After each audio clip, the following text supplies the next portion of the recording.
అన్ని సరే. ఇప్పుడు గుడివాడలో మన జడ్పీ చైర్పర్సన్ ఇష్యూ, దాని ఏదో స్టేట్ వైడ్ ఇష్యూ మీద బీసీ లేడీ మీద అటాక్ చేశారు తెలుగుదేశం ఎమ్మెల్యే బోండాలో, ఎమ్మెల్యే డైరెక్షన్ పైనుంచి లోకేష్ డైరెక్షన్ అని కొంచెం గట్టిగా స్టేట్ వైడ్ గా అందరితో మాట్లాడించి కొంచెం చేస్తే బాగుంటుంది.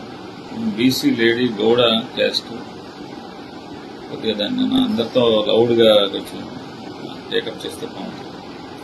అంటే ఇది లేటర్ చెప్తే గానీ మన వాళ్ళు అన్ని సరే. ఇప్పుడు గుడివాడలో మన జడ్పీ చైర్పర్సన్ ఇష్యూ, దాని ఏదో స్టేట్ వైడ్ ఇష్యూ మీద బీసీ లేడీ మీద అటాక్ చేశారు తెలుగుదేశం ఎమ్మెల్యే బోండాలో, ఎమ్మెల్యే డైరెక్షన్ పైనుంచి లోకేష్ డైరెక్షన్ అని కొంచెం గట్టిగా స్టేట్ వైడ్ గా అందరితో మాట్లాడించి కొంచెం చేస్తే బాగుంటుంది.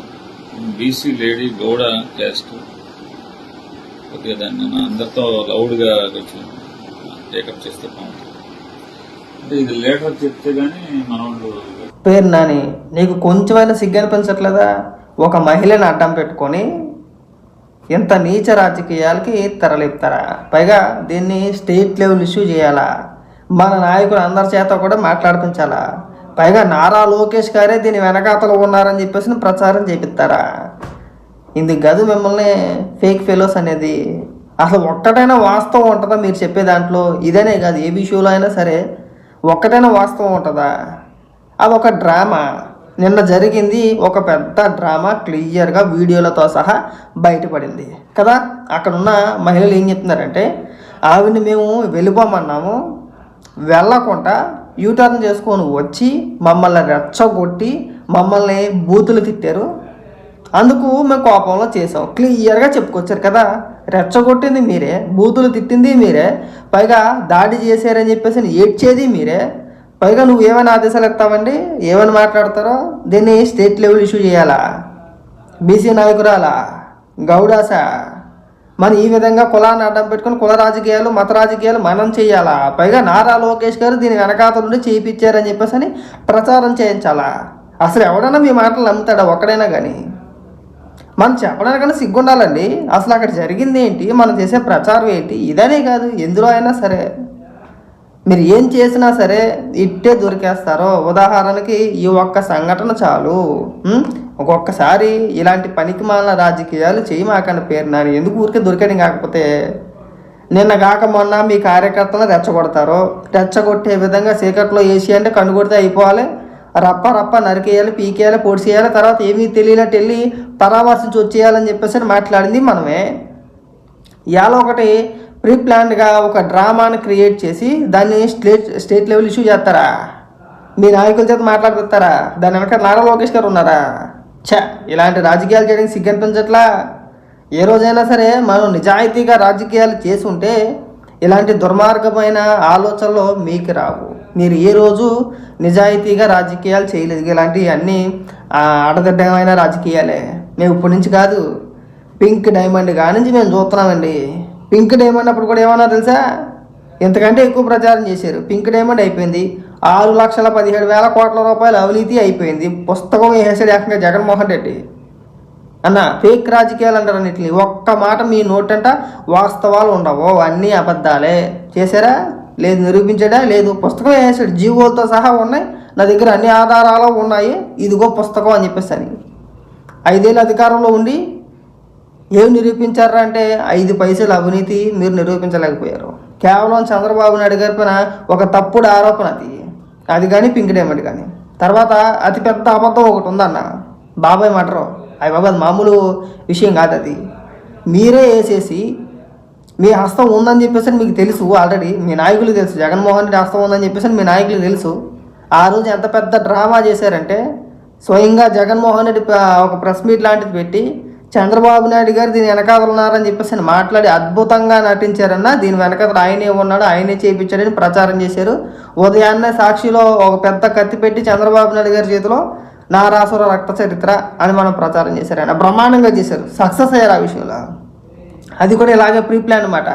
ముందుగానే మన నాయకులందరూ కూడా ఫోన్లో మాట్లాడుకొని ఇలా బాబాయ్ని వేసేసాం, వేసేసింది మనమే, కానీ చంద్రబాబు నాయుడు గారి పేరు తీసుకొచ్చి ఆయనే చేయించాడని చెప్పేసి అని మనకి ఇది స్టేట్ లెవెల్లో ప్రచారం చేయిద్దాం అని ఆ రోజు కూడా మీరు ఇలాగే మాట్లాడుకుని ఉంటారు కదా. ఆ తర్వాత కోడికత్తి అన్న, అంతకుముందు కోడికత్తి అది కూడా అద్భుతం, మహా అద్భుతం. మామూలు డ్రామా కాదు, యాక్టింగ్లో మిమ్మల్ని కొట్టునోడు లేడు. ఇలాంటి వేక్ ప్రచారాలు చేయడంలో మీరు ముందు ఉంటారన్న. ఏ రోజు కూడా నిజాయితీగా మనం రాజకీయాలు చేయలేం. సమాధానం చెప్పగలుగుతారు ఇవాళ కూడా.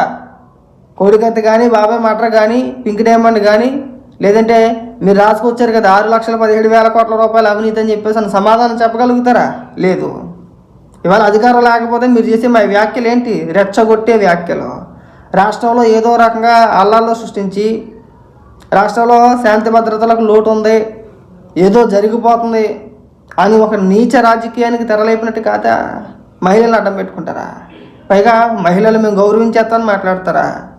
నిన్న కాక మొన్న ప్రసన్న కుమార్ రెడ్డి మాట్లాడితే దాన్ని మీరు సమర్థించుకుంటారా?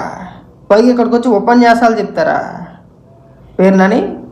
నేను కాక మొన్న నువ్వు రెచ్చగొట్టావు కదా. పైగా నిన్న ఒక ప్రెస్ మీట్ పెట్టి మీడియాతో మాట్లాడుతూ నేను అలా అనలేదు, నేను మా నాయకుల్ని ఖండించాను, అలా అనకూడదు, అలా మాట్లాడకూడదు అని చెప్పేసి అని నేను బెదిరించాను, నేను వాళ్ళని నేను తిట్టాను అని చెప్పేసి అని మాట్లాడుతున్నాడు. వీడియోలో స్పష్టంగా కనబడట్లేదా ఏమని మాట్లాడు? నువ్వు చీకట్లో వెళ్ళి వేసి వచ్చేయాలి, ఎవరికి తెలియకూడదు, మూడో గంటకి తెలియకూడదు, వేసేసిన తర్వాత అందరితో పాటు మనం కూడా వెళ్ళి పరామర్శించాలి, అయ్యో ఎలా జరిగిందని చెప్పేసి అని. ఏది బాబాయ్ని వేసేసినప్పుడు వేసేసింది వాళ్ళే, అవినాష్ రెడ్డి, జగన్మోహన్ రెడ్డి వెళ్ళి పరామర్శించారు కదా, ఆ మాదిరిగా. అంతేనా? రాజకీయం చేయడానికైనా సరే కాస్త మనకి ఇలాంటి రాజకీయం చేయడానికి కాస్త సిగ్గుండాల పేరు నాని. అంత వయసు వచ్చింది, ఏం ఉపయోగం? మీ వల్ల రాష్ట్రానికి ఏమైనా ఉపయోగం ఉందా? రాష్ట్రాన్ని సర్వనాశనం చేద్దామని కంకణ కట్టుకున్నారు.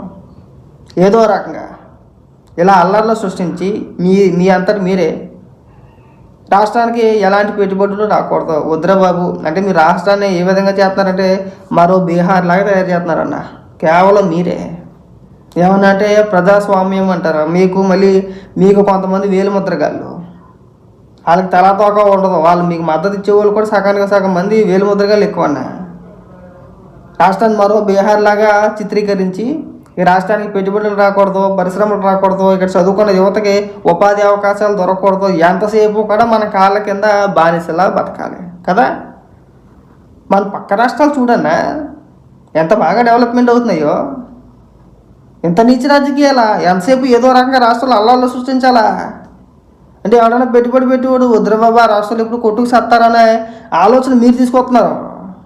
ఎవడు ముందుకు రాడు ఇలా ఉంటే కాదా? ఏం రాజకీయాలు ఇది? చిల్లర రాజకీయాలు కాకపోతే రాష్ట్రంలో ప్రతిరోజు ఎవడో ఒకడు వైసీపీ నాయకుడు అయితే మహిళలపైన అసభ్యకరమైన వ్యాఖ్యలైనా చేస్తాడో, లేదంటే దారులు తెగబడతారో, లేదంటే మీలాంటి వ్యక్తులు అల్లకల్లోలం సృష్టించే విధంగా కొన్ని వ్యాఖ్యలైనా చేస్తారు. ఉదాహరణకి నువ్వు మొన్న చేసిన వ్యాఖ్యలు అదొక 2 రోజులు పెంట సరిపోయింది, నిన్న ఇదొక 4 రోజులు పెంట సరిపోద్ది. పైగా దానికి తోడు నీ ఫోన్ కాల్ ఒకటి బయటకు వచ్చింది, దీనిపైన ఒక 2-3 రోజులు సరిపోయింది ఇంకెక్కడితోటి. ఇక ప్రభుత్వం తీసుకునే మంచి నిర్ణయాలు, రాష్ట్రానికి వచ్చే పెట్టుబడులు, వీటి గురించి చర్చ ఎవడో చేయడు. ఇంకా ఎంతసేపు ఈ రోతే సరిపోతూ ఉంటుంది మనకి. రుద్ది మన సాక్షిలో ఉదయం నుంచి ఆల్రెడీ రుద్దడం మొదలు పెట్టేశారు. అప్పుడే అలా జరిగిపోతుంది, ఇలా జరిగిపోతుంది అని చెప్పేసి అని. నేను నిజంగా బాధపడుతున్నా. మీలాంటి వ్యక్తులు రాష్ట్ర రాజకీయాల్లో ఉండడం మా కర్మ, రాష్ట్ర ప్రజలు చేసుకున్న కర్మ అన్న. మాట్లాడితే అల్లర్లు సృష్టించేయండి, గొడవలు, కొట్లాట్లు, తలకాయలు బదులు కొట్టేసేయండి, వాడిని వేసేయండి, వీడిని వేసేయండి. ఎవరిని వేసేస్తారు మీరు? ఎవరినండి వేసేది? పైకి వెనకాల లోకేష్ గారు ఉన్నారని చెప్పి ప్రచారం చేయాలి. కడుపుకి అన్నం తినేది నువ్వు గడ్డ. నా దృష్టిలో నువ్వు కడుపుకి అన్నం తినట్లా గడ్డి తింటున్నావు. నువ్వు గడ్డని అనకూడదు కానీ పెంట తింటున్నావు నన్ను అడిగితే కనుక. ఏమంటే దానికి లోకేష్ గారికి ఏమైనా సంబంధం ఉందా? లేదు కదా. ఇప్పుడు నువ్వు మాట్లాడుతున్నావు ఇష్టానుసారంగా. అంటే జగన్మోహన్ రెడ్డి మాట్లాడమంటే నువ్వు మాట్లాడుతున్నావులే, మేము కాదని అట్లా. అలా అన్ని పార్టీలు అలా ఉండదుగా. ఉంటుందా? కార్యక్రమం పెట్టుకున్నది మీరు, వెళ్ళింది మీరు, మీ నాయకులు, పైగా నారా లోకేష్ గారు దీన్ని వెనకాల ఉన్నారంట. కాస్త సిగ్గుపడి పేరునని ఇకనైనా కానీ